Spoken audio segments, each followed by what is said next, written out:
último vídeo eu falei sobre o conceito do livro Nação Dopamina e a autora, que por sinal, o pouco que eu tive contato já achei ela genial.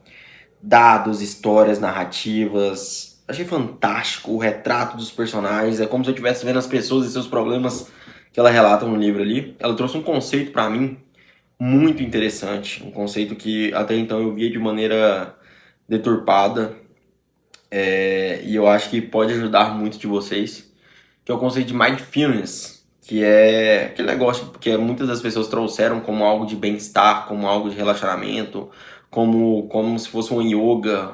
O mindfulness nada mais é do que um conceito bem simples, acho que, se não me engano, extraído do budismo, agora eu tenho que me recordar bem, mas que aborda o lado de você prestar atenção naquilo que você faz enquanto você faz. A autora do livro, inclusive, cita um exemplo que muitas pessoas se teriam um frio na espinha só de relatar. Que ela tava com um bebê recém-nascido, a filha dela recém-nascida, e veio uma imagem na cabeça dela pegando a bebê e batendo a cabeça da bebê na geladeira, até machucar. E aí ela já conhecia esse conceito, em vez dela repelir a imagem de tão obscura que ela era, obviamente, o que muitos de nós faríamos, o que eu provavelmente faria, e o que eu já fiz, não nessa situação específica, mas em outras situações, ela parou e deixou o pensamento seguir.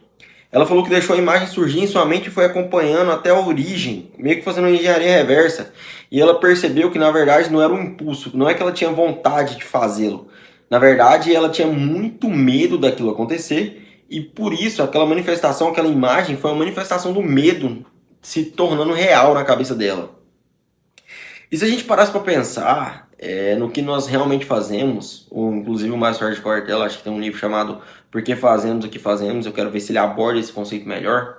Mas se nós parássemos para observar, principalmente os nossos pensamentos, limpos do celular, das distrações, do Netflix, do relacionamento, das conversas fúteis, do TikTok, no que realmente você tem pensado, o que te aflige, será que o teu problema é daquele tamanho mesmo? Ou então, que pensamentos surgem quando você sai na rua, quando você está caminhando?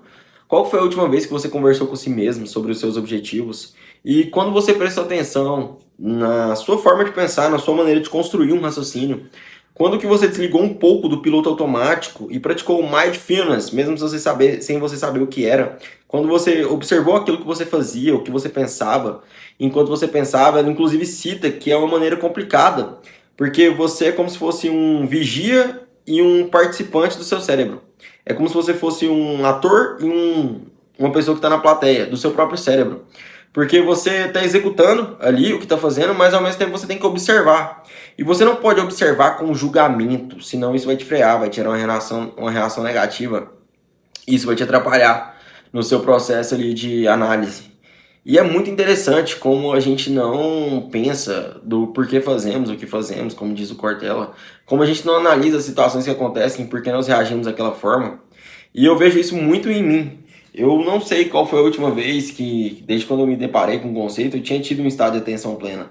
Quando os pensamentos surgiram, quais foram os gatilhos, qual realmente é a intenção do meu cérebro a me contar aquela história, né, a fazer aquela ligação ali cinética. E isso tem me deixado num estado de maior atenção. Eu sempre digo que as pessoas não pensam, não construem raciocínios, elas só saem repetindo, cuspindo e balbuciando o que ela ouve e escuta mal, né? Porque as pessoas têm um problema de interpretação.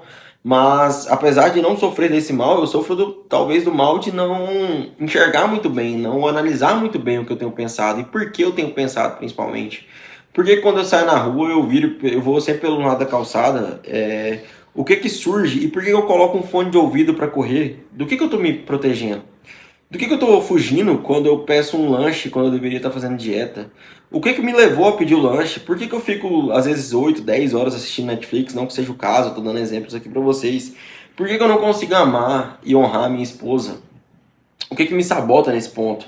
Ou então, aquele coisa que você sabe que é errada, aquilo que você sabe que não é bom, que não é moral, que não tá muitas das vezes alinhado com o seu objetivo, mas você não presta atenção. Você não sabe de onde surgiu o impulso, por que você está fazendo. Você simplesmente faz, se arrepende, fala que não vai fazer de novo e se depara fazendo. E isso são coisas que eu acredito que nessa sociedade adictiva, né, com um monte de substâncias viciantes, nós nos negamos a fazer. No momento de ira, nós não olhamos o que nos deixou irado, nós não refletimos a profundidade do corte que as nossas palavras lançaram sobre os outros. Então, eu te chamo à reflexão, a você olhar para dentro, a você pensar, não viver um piloto automático e pensar assim, com calma, com frieza, de uma maneira analítica. Por que você está fazendo exatamente o que você está fazendo? Esse é o verdadeiro mindfulness. Bom, pelo menos foi o que eu entendi. Não um yoga barato que o seu xamã tá te vendendo aí, viu?